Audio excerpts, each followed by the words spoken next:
Hey Reddit. I'm usually just a lurker, but I'm in a situation that's making my head spin, and I don't know who else to turn to, who won't just say I told you so. So about 6 months ago, I'd 28F, let's call me Sarah, was feeling a bit lonely. I work from home as a graphic designer, live alone in a decent-sized two-bedroom apartment in a mid-sized US city. And while I have friends, my social life wasn't exactly booming. I'd been idly swiping on dating apps, mostly out of boredom, with no real luck. One evening, I was scrolling through a language exchange app, thinking it might be fun to brush up on my college Spanish. I matched with Marco 30. His profile said he was from Italy, new in town for a cultural exchange program. Vague, I know, red flagged one in hindsight, and looking to improve his English and meet locals. He was incredibly handsome, think classic Italian movie star, dark hair, expressive eyes, that charming accent. We started chatting and he was witty, engaging, and seemed genuinely interested in getting to know me. After a few days of constant messaging, he asked if we could meet for coffee. I was a little hesitant, but he seemed so nice. We met up, and the chemistry was wow. He was even more charming in person. He talked about his love for art, his family back in Italy, his dreams of traveling. He listened intently when I spoke, asked thoughtful questions, and made me laugh harder than I had in ages. He paid, of course, insisting with a playful, "It is my pleasure, Bella." Over the next 2 weeks, we saw each other a few more times. Dinners, walks in the park. He even cooked for me once at his supposed friend's place, where he was staying. It was all very romantic, very whirlwind. Then came the bombshell. About 3 weeks after we first met, he called me in a panic. He said his friend, the one he was staying with, had an unexpected family emergency and had to leave the country indefinitely, and Marco had nowhere to go. His program stipend was delayed, and he couldn't afford a deposit on a new place immediately. He sounded genuinely distressed, almost on the verge of tears. He asked, very humbly, if there was any chance he could crash on my couch for just a week or two, until his money came through and he found a room. My logical brain screamed no, but my heart, already half smitten, felt terrible for him. He was in a foreign country, seemingly alone. And honestly, a part of me was excited by the prospect of him being around more. My spare bedroom was just collecting dust. So, against my better judgment, I said yes. I told him he could use the spare room, not the couch, for a couple of weeks. The first week was amazing. He was the perfect housemate. He cooked incredible Italian food, cleaned up meticulously, was always up for a chat or watching a movie. He'd leave little notes, buy me small flowers, just because. The lines between friends and something more blurred very quickly. One evening, after a particularly lovely dinner he'd made, we were watching a movie on the couch. He reached for my hand, looked into my eyes with that intense gaze, and told me he was falling for me. Reader, I fell for it. Hard. We kissed, and it was electric. From then on, we were a couple. It felt like a dream. He was affectionate, passionate, and made me feel like the most beautiful woman in the world.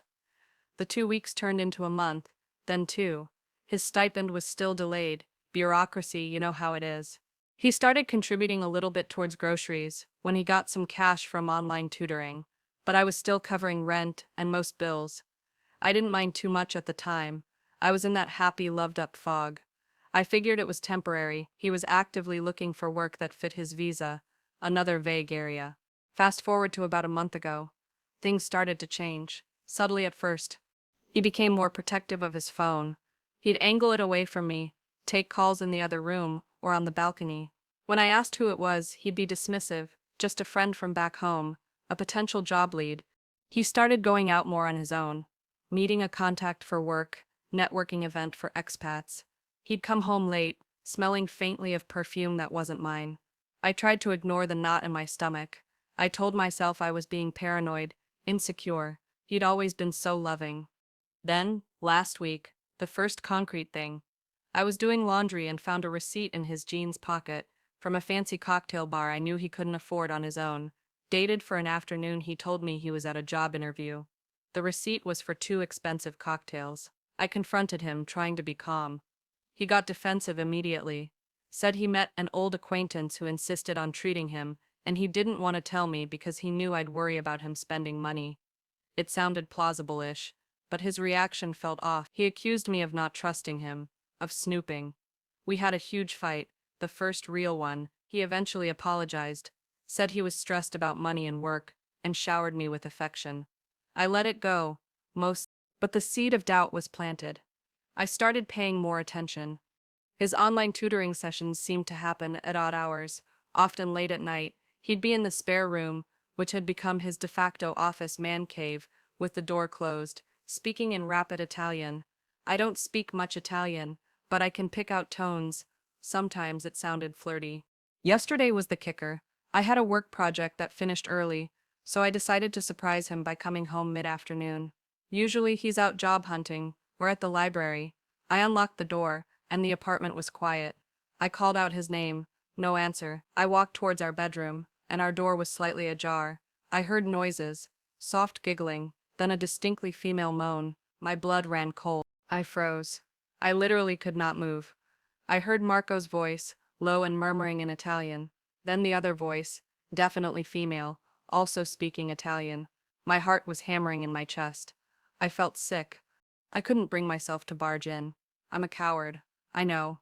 I backed away silently, stumbled out of the apartment, and went to a coffee shop, where I'm typing this now, shaking. He's in my apartment, which I pay for, in my bed, or at least what was our bed, with another woman, while I'm at work, busting my ass to keep a roof over our heads. Well, mostly his head, it seems. The betrayal is... I don't even have words. I feel so stupid, so naive. All those charming words, the romantic gestures. Were they all a lie? Was I just a convenient place to stay? A meal ticket? What do I even do, Reddit? Do I confront him? Do I just kick him out? How do I even kick him out if he has nowhere to go, or claims to? Does he have any rights as a tenant even though there's no lease? He's been here almost 6 months. I feel like my world has just imploded. I thought he loved me. Was any of it real? TLDR, let a charming Italian guy move into my spare room after a few weeks of dating. We became a couple. Now, 6 months later, I'm pretty sure I just caught him with another woman in our bed, in my apartment that I pay for, devastated and don't know what to do next. Update 1. Hey everyone, Sarah again. First off, thank you for all the comments on my original post. I read every single one, even the harsh ones. It was a massive wake-up call. A lot of you confirmed my fears about him being a freeloader and a manipulator. Some shared similar stories. It helped me feel less crazy, and honestly gave me the courage to do what I needed to do. Special shout out to the Redditors who advised me on looking up tenant rights in my state. Super helpful. So after my meltdown in the coffee shop yesterday, I steeled myself. I couldn't go back to the apartment knowing she might still be there, or that the evidence of her would be. I called my best friend Amy. She was furious on my behalf, and immediately offered to come with me. We waited until later in the evening around 9 p.m., when I knew he'd likely be back from wherever and whoever. Amy drove me, and I swear my hands were shaking so hard I could barely get the key in the lock. When we walked in, Marco was on the couch, watching TV, looking completely unbothered, like it was just another Tuesday night. He smiled when he saw me. Ciao, amore. You are home late. I made pasta. It's in the kitchen. The sheer audacity. I felt a cold rage I've never experienced before. Amy stood beside me, arms crossed, looking like she was ready to commit murder. I didn't beat around the bush. Marco, I said, my voice surprisingly steady. Who was here today? His smile faltered. What do you mean, who was here? No one was here. I was out for a bit, then came home. Classic denial. Don't lie to me, Marco, I said. I came home early. I heard you in our bedroom, with another woman. His face went through a series of expressions. Surprised genuinely, I think, that I'd found out. Then a flicker of fear. Then it settled into that defensive anger I'd seen before. You are crazy, Sarah. You are hearing things. You are too stressed, always imagining. This is where Amy stepped in. Oh, she's crazy, is she? Funny, because her apartment suddenly smells like cheap hairspray and regret. And unless you started wearing a size 6 stiletto, I'm pretty sure you had company. Marco jumped up. This is my private life. You have no right to spy on me. Your private life? I almost shrieked. In my apartment? In my bed? The bed I bought? The apartment I pay for while you contribute jack squat and spin tales about your delayed stipend? He started yelling then, in a mix of Italian and broken English. How I was ungrateful. How I was trying to control him. How he has needs. how American women are all jealous and possessive. He said the woman was just a friend. He was comforting, because she was having a hard time, comforting. In my bed, naked. Okay, I didn't see them naked, but the moans were a dead giveaway. I just stared at him. The charming romantic man I thought I knew had vanished, replaced by this defensive, entitled stranger. It was like a switch flipped. The hurt was still there, immense, but it was being rapidly overshadowed by disgust and a burning anger. A friend? I asked, my voice dangerously quiet. Does this friend often require comfort that involves moaning your name? He actually had the gall to look affronted. It is not what you think. You are twisting things. This is where it got even uglier.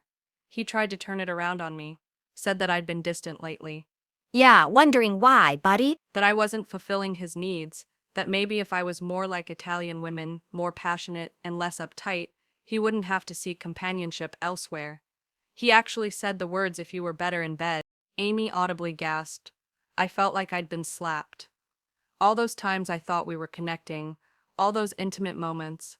He was comparing me, criticizing me to justify his disgusting behavior. That was it for me. The love, the hurt, it all just curdled. Get out, I said. What? He looked genuinely shocked. You heard me. Pack your things and get out of my apartment. Tonight? Sarah, you cannot be serious. Where will I go? It is late. I don't care where you go, Marco. Go back to your friend. Go to a shelter. Go back to Italy for all I care. But you are not spending another night under my roof. He started pleading then. The anger vanished, replaced by a desperate manipulative charm. Tears in his eyes, crocodile tears. I now realize, Sarah, per favor, please. It was a mistake, a stupid mistake. I love you. Only you.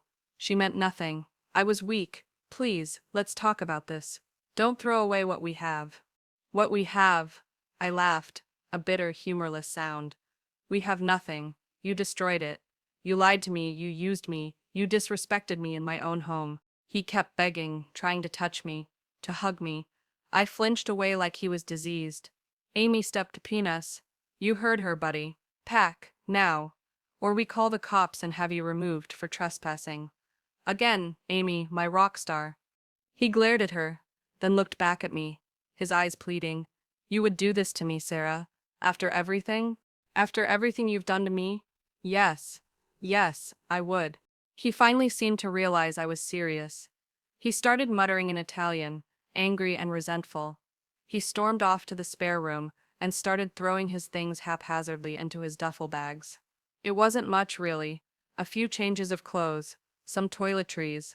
It hit me then how little he actually owned, how much he'd been relying on me for. The packing took about 20 minutes, punctuated by his dramatic sighs and muttered curses. Amy and I stood in the living room, just watching, making sure he didn't try to take anything of mine. When he was done, he dragged his bags to the door. He paused, looked at me one last time, his face a mask of wounded pride. You will regret this, Sarah. You are throwing away someone who truly loved you. I just looked at him. No, Marco. The only thing I regret is ever letting you into my life. Now get out. He opened the door, gave me one last venomous look, and left, slamming it behind him. Silence. Then Amy and I just looked at each other, and I burst into tears. Not sadness for him, but for myself, for my stupidity, for the time wasted, for the utter violation of my trust and my home. Amy hugged me, let me cry it out. He's gone. He's actually gone. The apartment feels strangely empty, but also cleaner, somehow, lighter. I'm exhausted, emotionally drained. I know this is the right thing, the only thing I could have done, but it still hurts like hell. I have to change the sheets on my bed, maybe even buy a new mattress.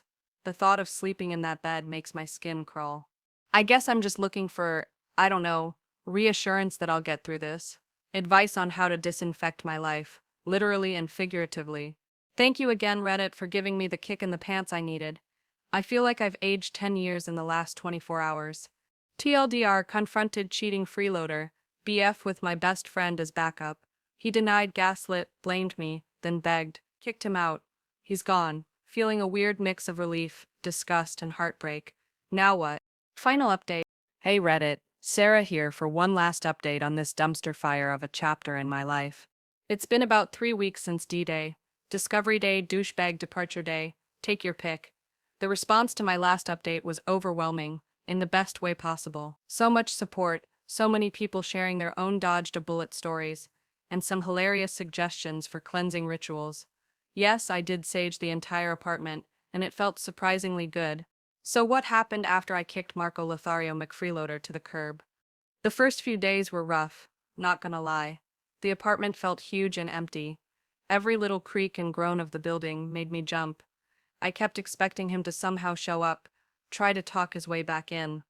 I changed the locks the very next day, just in case. Best $15 I've ever spent.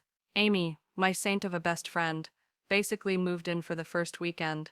We ordered takeout, watched trashy TV, and she let me alternate between crying, raging, and making dark jokes about Italian charm.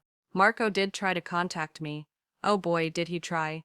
The first few days were a barrage of texts and calls from his number, which I blocked, then from unknown numbers blocked those too, then DMs on social media from new, hastily made profiles. Block, block, block. The messages ranged from pathetic, "I miss you, Amora. I made a terrible mistake. I can't eat or sleep," to vaguely threatening, "You don't know who you're messing with. You'll be sorry you treated me this way," to manipulative, "I'm all alone here. I might do something stupid if you don't talk to me." I didn't respond to a single one. Thanks to Reddit and Amy, I knew this was classic manipulator behavior, trying to guilt or scare me into engaging. Hard pass. The hardest part, emotionally, was dealing with the sheer sense of violation. He didn't just cheat, he cheated in my sanctuary, the place I'm supposed to feel safest. I threw out the sheets, the duvet, even the pillows. I couldn't stand the thought of them. I bought myself a brand new, luxurious bedding set, a sort of reclaiming my space present to myself. The old mattress is still there for now. Those things are a pain to get rid of, but I deep cleaned it and covered it with a thick waterproof protector. It's on the list to be replaced when I can afford it, but for now, the new bedding makes a huge difference. I also did a massive deep clean of the entire apartment. Scrubbed everything. Opened all the windows. It was symbolic, getting rid of his literal and figurative filth. The spare room, his former lair, got the most attention. I cleared out the few pathetic things he'd left behind, in his haste. A worn-out t-shirt, a cheap tourist trinket from Italy, which I ceremoniously threw in the dumpster. That room is now going to be my dedicated yoga and meditation space. Positive vibes only. A week after he left, I got a call from a number I didn't recognize. I almost ignored it, but something made me answer. It was a woman speaking accented English. "Is this Sarah?" she asked. "Yes, who is this?" "My name is—" "It does not matter. I am a friend of Marco." My stomach dropped. Here we go, I thought. "He told me you threw him out. He is saying you are crazy. Very jealous." I took a deep breath. Well, Marco says a lot of things. Most of them aren't true. There was a pause. Then she said very quietly, "He was with me. In your apartment. I am so sorry. I did not know. He told me you were just his landlady, that you traveled a lot for work and he had the place mostly to himself. He said you were not nice to him." My jaw dropped. Landlady, not nice to him. The absolute odyssey. "He told you what?" I exclaimed. "I wasn't his landlady, I was his girlfriend. I supported him for 6 months. He lived here for free, ate my food, all while telling me he loved me." The woman on the other end was silent for a moment. Then, "Madre mia, that pig. He told me he was single, that he was looking for a serious relationship. He said he was falling in love with me." We talked for almost an hour. Let's call her Sophia. Turns out Marco met her on a dating app about 2 months ago. He'd been seeing her regularly, feeding her a whole different set of lies. He'd bring her to my apartment when I was at my co-working space, or out running errands, passing it off as his own. She was shocked and horrified when I told her the truth. She'd had her own suspicions about him being shady, but he was so charming, so convincing. Sound familiar? She apologized profusely, which she didn't need to do. She was a victim in this too. She said he'd also been trying to borrow money from her. Class act, that Marco. Sophia told me that after I kicked him out, he tried to move in with her. She wisely told him to get lost. Apparently, he's now couch surfing with some other unfortunate soul he managed to dupe. Good luck to them. Sophia and I actually ended up exchanging a few more messages. Misery loves company, I guess. It was strangely validating to talk to someone else who'd seen his manipulative side. She even sent me a photo of a truly hideous gift he'd given her, which he'd clearly regifted from someone else, or possibly stolen from my apartment, though I haven't noticed anything major missing beyond my dignity and a few months of my life. Work-wise, I'm throwing myself into projects. It's a good distraction. I'm also making more of an effort to see my friends, reconnect with people. Amy has been an absolute rock star through all of this. I owe her big time. We're planning a weekend spa trip soon. A congratulations on excising the human parasite celebration. Am I completely over it? No. There are still moments of anger, of sadness, of feeling like a complete idiot for falling for his act. But those moments are getting shorter, less frequent. Mostly I feel relief. Like a massive weight has been lifted. I'm sleeping better on my new sheets. I'm eating better. I'm even starting to feel a little spark of excitement for the future again, which I haven't felt in a long time. Lessons learned. If it seems too good to be true, it definitely is. Too charm can be a weapon. A very effective one, if you're not careful. 3. Always, always, always. Trust your gut. Those little red flags I ignored, they were a damn carnival parade. Never let anyone, especially a romantic partner, make you feel small or question your sanity for their bad behavior. Hello, gaslighting. 5. Your home is your sanctuary. Protect it fiercely. 6. Invest in good friends. They're worth more than all the charming Italian conmen in the world. Sometimes the trash takes itself out with a little forceful encouragement. So that's the end of the saga of Sarah and the scammer. I'm looking forward to a Marco-free existence. I'm stronger, wiser, and have a much better bullshit detector now. And my apartment smells wonderfully of sage and new beginnings. Thank you, Reddit, for listening, for the advice, and for making me feel a lot less alone in this mess. Onwards and up. TLDR, XBF is gone. Changed locks, saged apartment, bought new bedding. Connected with the other woman, he lied to her too, shocker. X is still a manipulative leech, but no longer my problem. Feeling relieved, empowered, and ready to move on. Trust your gut, people. This structure and word count should provide a satisfyingly detailed narrative that fits the Reddit style and the requested length duration.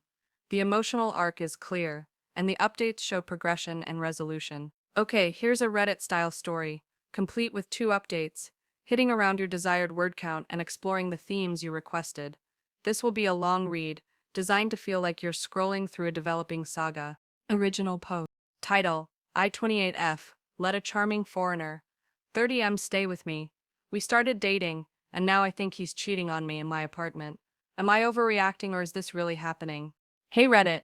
I'm so conflicted and honestly, my stomach is in knots just typing this out. I'm using a throwaway because this is incredibly personal and frankly embarrassing. I feel like I need some outside perspective, because my brain is a mess. So a bit of background, I'm Sarah, 28F. I live alone in a 2-bedroom apartment in a decent-sized city in the US. I work from home as a freelance marketing consultant, so I have a pretty flexible schedule, but also spend a lot of time by myself. About 8 months ago, I was feeling particularly lonely.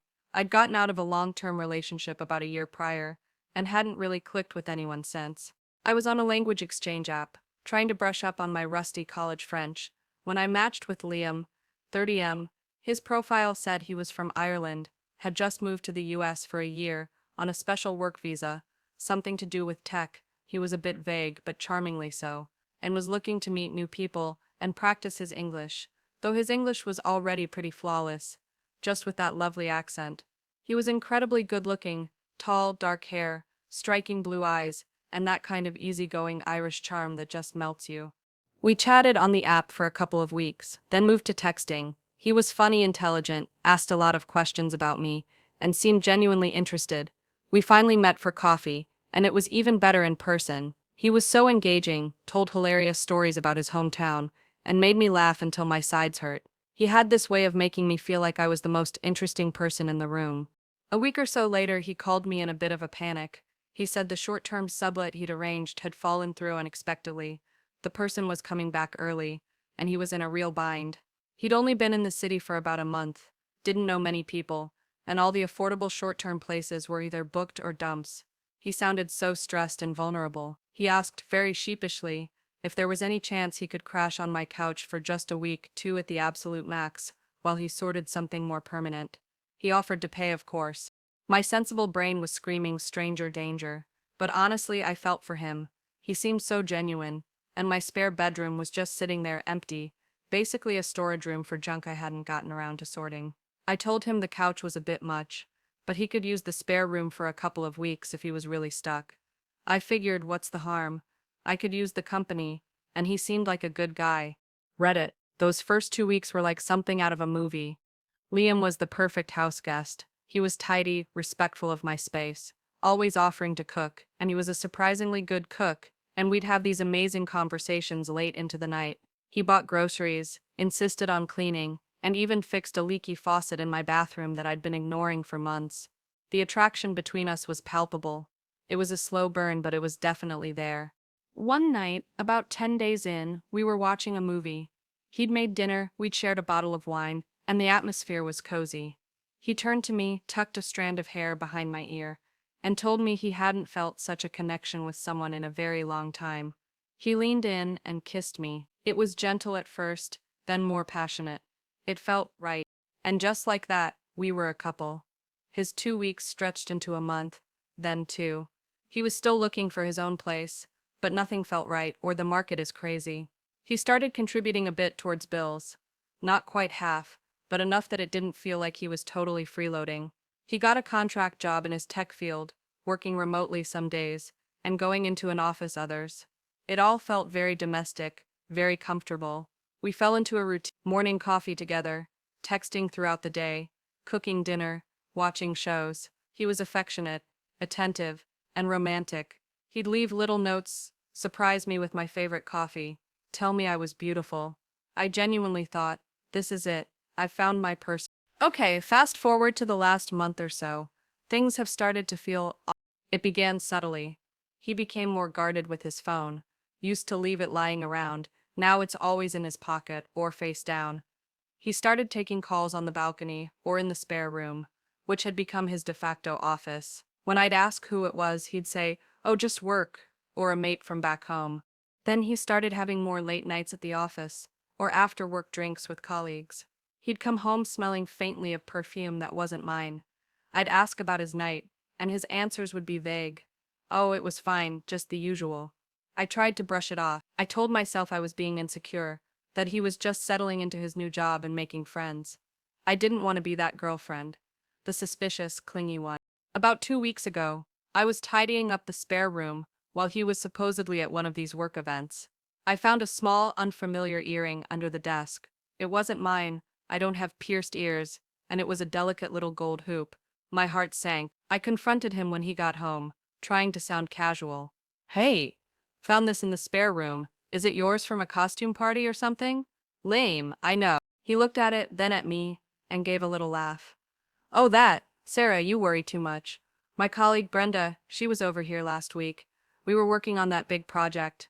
Remember? She must have dropped it. She's always losing things." It sounded plausible-ish. He was so calm, so dismissive. He even made a joke about Brenda being a scatterbrain. He then pulled me into a hug, kissed me, told me I was the only one for him, and that I had nothing to worry about. I wanted to believe him so badly, so I let it go, or tried to.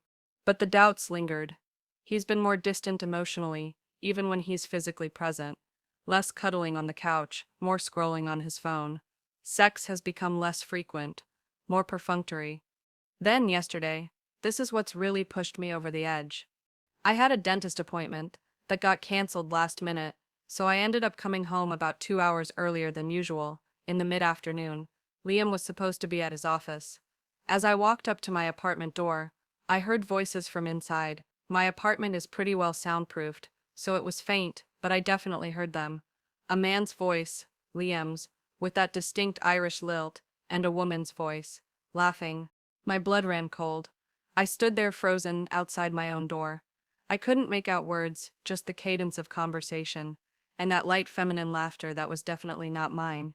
I felt sick. My hands were shaking so much I could barely get my keys out. I fumbled with them, making a bit of noise. Suddenly the voices inside stopped. Dead silence.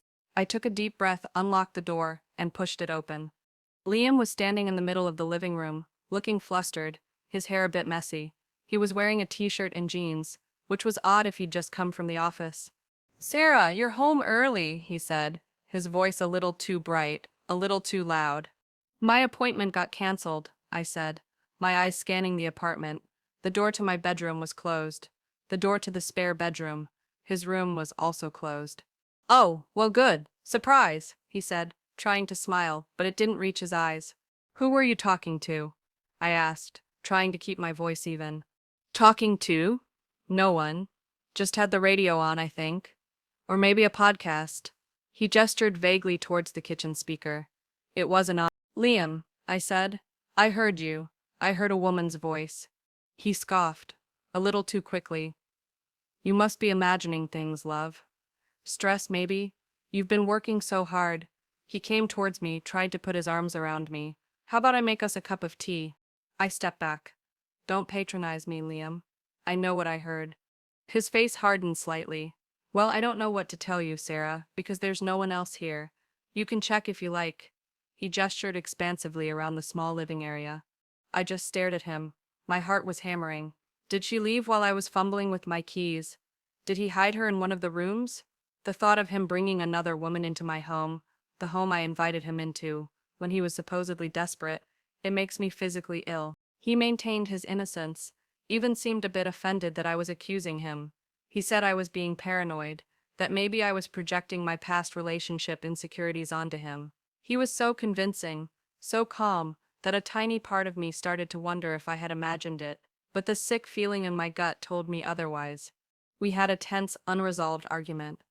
He kept denying it. I kept insisting I heard someone. Eventually, he said he was going out for a walk to clear his head, because he couldn't deal with my accusations. He left about an hour ago. So now I'm sitting here, alone in my apartment, feeling like I'm going crazy. Did I imagine it? Am I being overly suspicious because of a stupid earring and some distant behavior? Or is my gut screaming the truth at me? He's due back any minute. What do I do?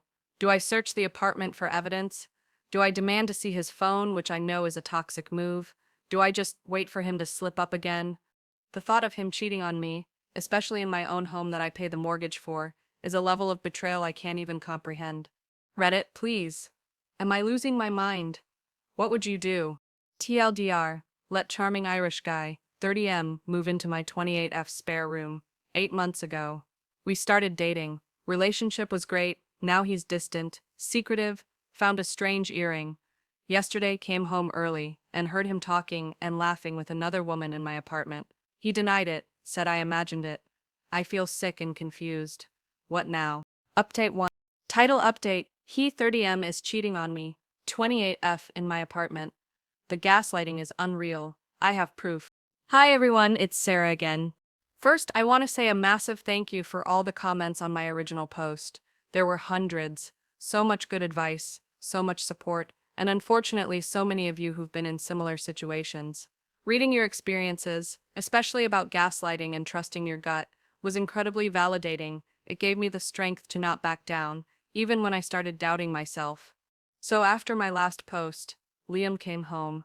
He was all sweetness and light, acted like our earlier disagreement was just a silly spat. He apologized for getting frustrated, said he understood why I might be worried, but reassured me again that I was the only one for him. Blah blah blah. He was so convincing that for a moment I almost caved. Almost. But your voices were in my head. Reddit, trust your gut. Gaslighters are master manipulators. The next few days were tense. I was hyper aware of everything. His phone was practically glued to his hand. He made a big show of being affectionate, but it felt forced, like he was trying too hard. I didn't confront him further. I decided to follow the advice many of you gave: observe and gather evidence, if any existed. I felt like a detective in my own home, and it sucked. The proof came in a really mundane, almost accidental way. A couple of days ago, Liam has this habit of leaving his gym bag in the hallway. He'd supposedly gone to the gym after work. Another late one. I was about to go to bed and nearly tripped over it. Annoyed, I picked it up to move it, and it felt unusually heavy, out of sheer, uncharacteristic nosiness, or maybe my gut screaming at me. I unzipped the main compartment. Inside, underneath his sweaty gym clothes, was a small silk lingerie bag. Not the kind of thing you take to the gym. My hands were trembling. I pulled it out. Inside, a black lace thong and bra set. Definitely not mine. They were a much smaller size than I wear, and a style I would never choose. And they smelled faintly of her, that same perfume I'd occasionally noticed on him. I felt like I'd been punched in the gut. It was irrefutable. There was no Brenda from work accidentally left her underwear in your gym bag after a project meeting. Explanation that could possibly fly. I took photos of the lingerie, the bag, everything. Then I carefully put it back, exactly as I'd found it, and zipped up his gym bag. I felt strangely calm, like the eye of a storm. The confusion was gone, replaced by a cold, hard certainty and a simmering rage. I waited until the next morning. He was in the kitchen making coffee, humming, like everything was perfectly normal. I walked in, phone in my hand. "Morning, Liam," I said, my voice like ice. "Morning, love," he chirped, turning to smile at me. The smile faltered when he saw my expression. "I have a question for you, Liam," I said. "Who does this belong to?" I showed him the photo of the black lace lingerie on my phone screen. "Read it? You would not believe the mental gymnastics this man attempted. First, denial. What's that? I've never seen that before. Where did you get that photo? Then confusion. Is that, I don't know, maybe it got mixed up with my stuff at the gym laundry service. He doesn't use a gym laundry service, he does his laundry here, with mine."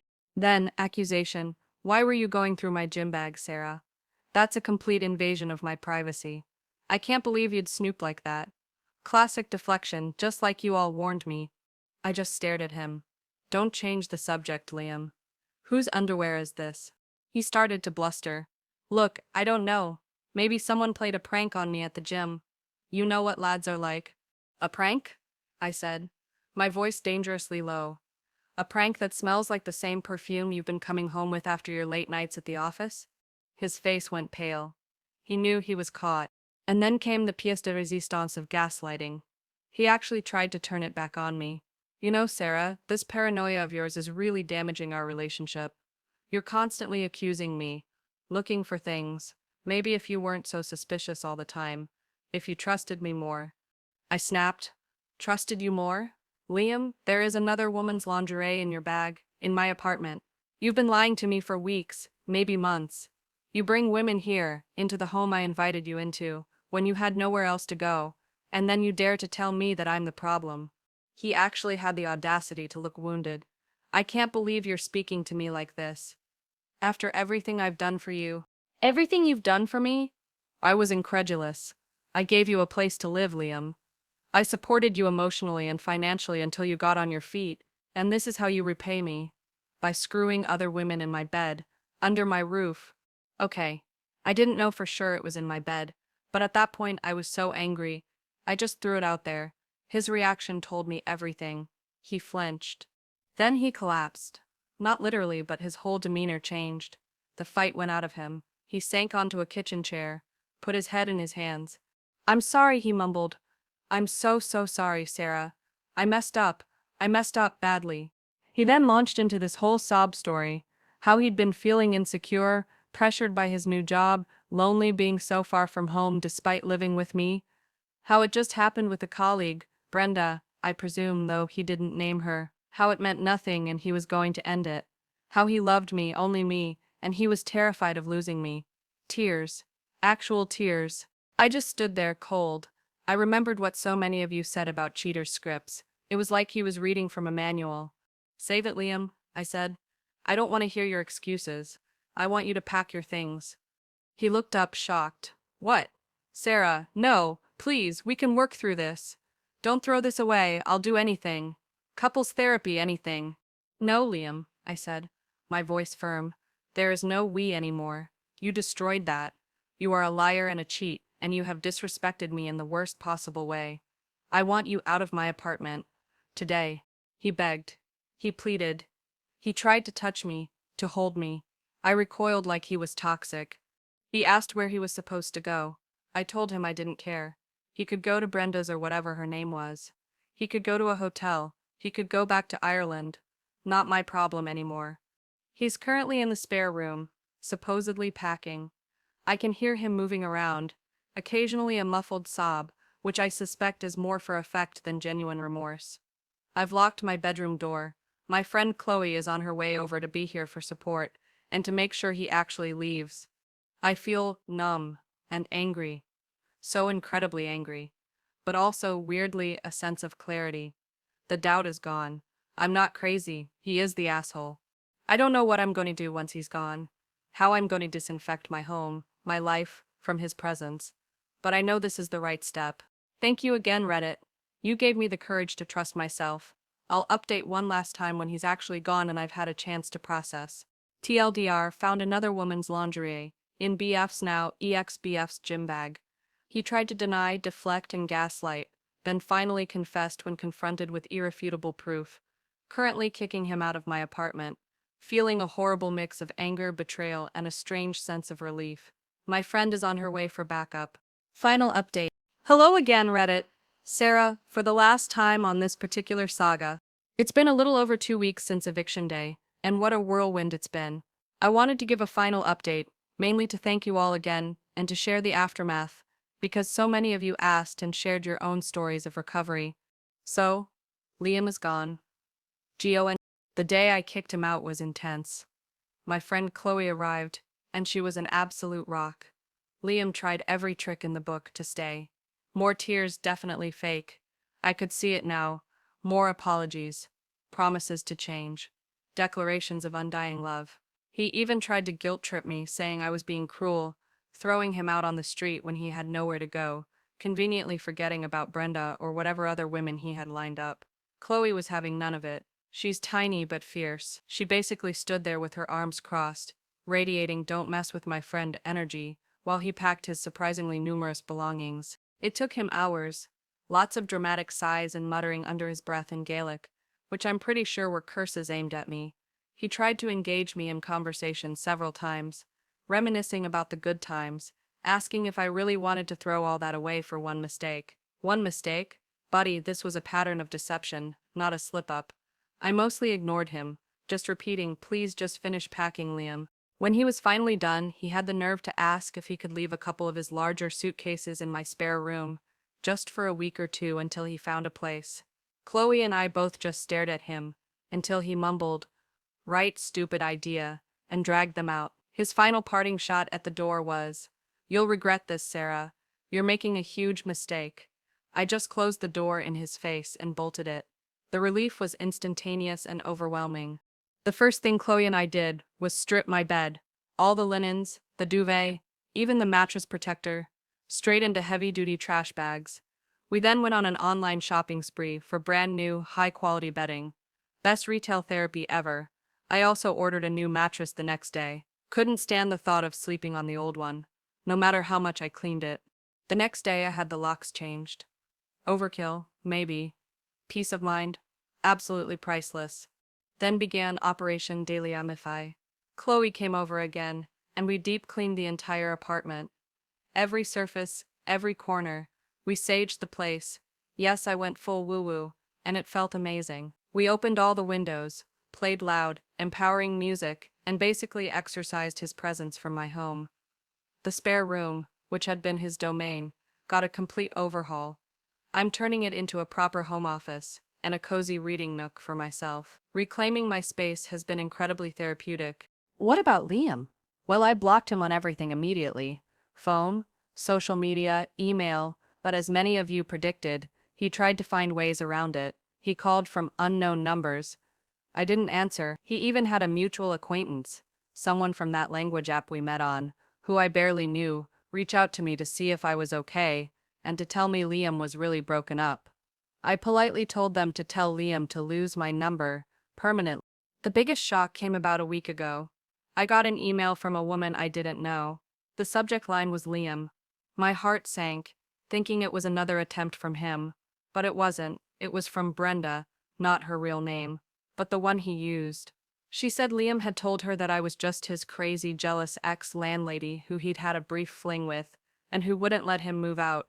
He'd apparently been seeing her for at least 4 months, telling her he loved her, that he was trying to escape me.